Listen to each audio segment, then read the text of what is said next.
Students and friends, good morning. ఈరోజు ఈ ఆనందలహరి 20వ శ్లోకంతో ముగుస్తుంది.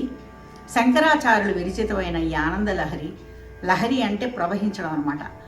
అందరు విన్నవాళ్ళకి, వినని వాళ్ళకి, అంటే ప్రత్యక్షంగా పరోక్షంగా విన్నవాళ్ళకి ఈ ఆనందలహరి ప్రవహించాలని, అందరిళ్లల్లో ఆనందం విల్లివిరియాలని, మీరందరూ కూడా సుఖ సంతోషాలతో సంపూర్ణ ఆయువారోగ్య ఐశ్వర్యాలతో తొలతూగాలని మా కోరిక.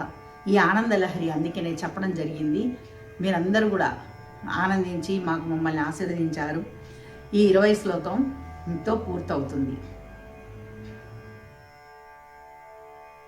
వసంతే సానందే కుసుమితలతాభిః పరివృతే స్ఫురన్నానా పద్మే సరసికలహంసాలి సుభగే సఖీభిః కేలంతి మలయ పవనాందోలిత జలే స్మరేదస్త్వాం తస్య జ్వరజనిత పీడా పసరతి.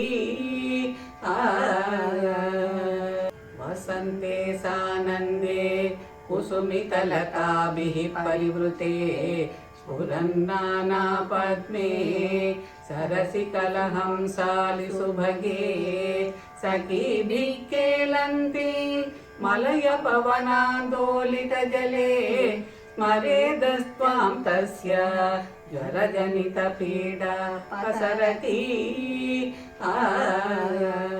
తల్లి జ్వరబాధ శాంతించాలంటే ఆనందదాయకమైన వసంత ఋతువులో విరబూసిన లతలతో, వికసించిన పద్మాలతో, కలహంసల బారులతో, కళకళలాడే సరోవరంలో మలయ పవన వీచికలతో, మెల్లమెల్లగా కదులుతున్నటువంటి జలలతో, జలము అంటే నీరు అన్నమాట, చెలులతో జలక్రీడలు చేస్తున్న జగన్మాతను ధ్యానించిన వారికి జ్వరపీడ తొలగిపోతుంది.